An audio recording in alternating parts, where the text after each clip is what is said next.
So it's day 10 of Russia's invasion of Ukraine, the new invasion, and an expression that I heard from the British Minister of Defense, Ben Wallace, it's well over a week ago now, might even be before the war, was that Putin has gone full Tonto. So what does that mean for his full Tonto, and do I agree at this stage of the war?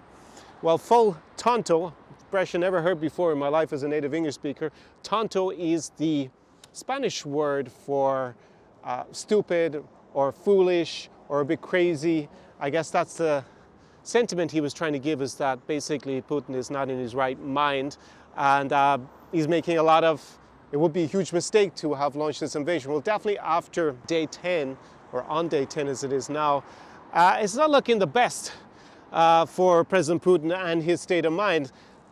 When I made my videos prior to the war, just at the beginning of the war, it was pretty clear that his behavior had changed a lot.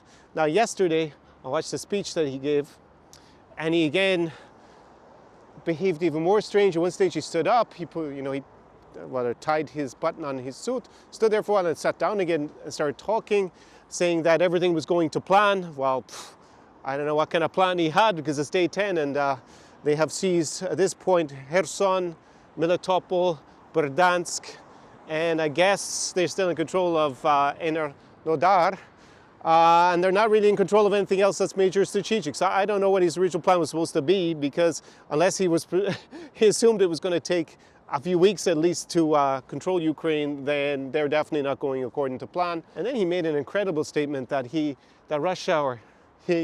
has no ill intentions towards its neighbors. He just invaded Ukraine again. I mean, the guy, I know he's trying to direct this, I guess, to his domestic audience, to pretend that they're there on some sort of liberation / humanitarian mission in Ukraine. That's why they invaded. But that's just bloody ridiculous at this stage. And it looks a little bit deranged to be making those kind of claims with a straight face, with all the other kind of facial tics he has. Just how emotional he's been for more or less the last year about Ukraine. It's like, it's like his wife dumped him for another man and ran off, and he's bloody bitter and just like, can't let it go, can't let her go at all. So has he gone full Tonto? Well, we're on day 10 and we've seen brutal shelling of civilian areas in Ukraine and cities that didn't succumb to the Russian advance, like Kharkiv. I'm speaking now in Mariupol. There's been very heavy shelling and a lot of the city center looks destroyed. When I look at the clips that I see on Telegram that are coming out, there isn't so much coming out of Mariupol compared to other parts of Ukraine. I don't know how good their internet coverage is there at the moment. So it was the night before last, Russian forces appeared to shell a nuclear power plant near to Zaporizhia, the Enerhodar, it's just outside Enerhodar, and which is south of Zaporizhia, where it was a couple of weeks ago. And shelling a nuclear power plant. Now, I don't think they actually wanted to blow it up. The fact they would do something so reckless and, to be quite candid, so stupid as to risk blowing up a nuclear power plant and causing some sort of nuclear catastrophe, which would also affect Russians and Belarusians, and because the winds apparently were actually blowing towards Russia, obviously it would decimate the land also in Ukraine that leads out to the border, but also Donbass. The same people they're claiming to be protecting and recognizing their independence, they risked a nuclear holocaust that would have affected them. If that's not full Tonto, I don't know what is. Now, I don't think he ordered them to start shelling. I don't know. It would seem, well, if he did, then he's definitely gone full Tonto. That's for sure. But to do something so reckless just shows either gross incompetence at this stage, or just like, he doesn't care what the consequences are. And I think that's probably, unfortunately, a harbinger of what we're going to see going forward as the Ukrainians have resisted his advance, regardless of what he says about everything going to plan. Putin loves to tell, or he has in the past told, this anecdote from his childhood where he used to catch rats for money when he was small. And he was pretty good at it, apparently. And he got paid. I guess he cut off the tail, gave the tails, and then you get your money for being a rat catcher. And he tells the story of one rat that he cornered, and then the rat jumped out and bit him and escaped. And he always likes to tell if someone is cornered like a rat, they're particularly dangerous. Well, very soon he's probably going to be in that position because the sanctions, which are not just economic, they're also cultural, are turning Russia into a complete pariah state. Pretty soon, in a few weeks, they're not going to be far off North Korean level.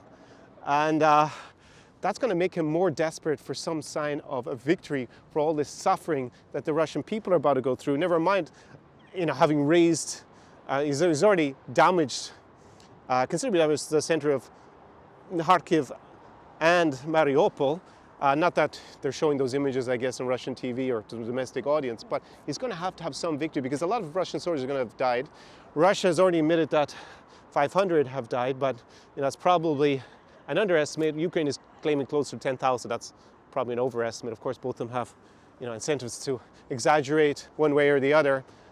But there's a risk that he's going to decide that full Tonto is the way to go, and that could mean chemical weapons. It could mean leveling all the cities that are in the path, just completely leveling them, or even lobbing a tactical nuclear weapon into a couple of cities to see if Ukraine will surrender or not, a bit like the Japanese in World War II after the US dropped atomic bombs on Hiroshima and Nagasaki. That is complete full Tonto, for sure. And I have no idea how he plans to occupy Ukraine after a potential military victory, because even in the cities that they're currently occupying, there's enough people out on the street protesting to make it a drain in resources. Like, they're going to have to put soldiers there just to pacify it. And I mean, of course, you can do it just gross oppression, right? You can just mow down protesters on the street or arrest them all and torture and kill them. But I mean, that's just like, again, you have to go to these extreme measures to try and pacify the population in the parts that he's claiming to be liberating, who are, in general, Russian-speaking Ukrainians. What is he going to do if he gets to Lviv in the west, where people are definitely a lot less sympathetic than in the center and the south of Ukraine? I have no idea. It just seems like they've completely lost the plot, and it looks like gross overreach strategically.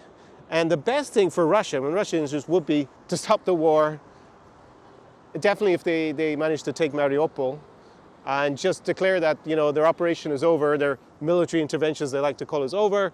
They can just claim some false victory, like they liberated some of these cities from the Nazis and from, I don't know whatever imaginary oppression the people were supposed to be under, as opposed to what they're going to face under Russian occupation, and get the hell out.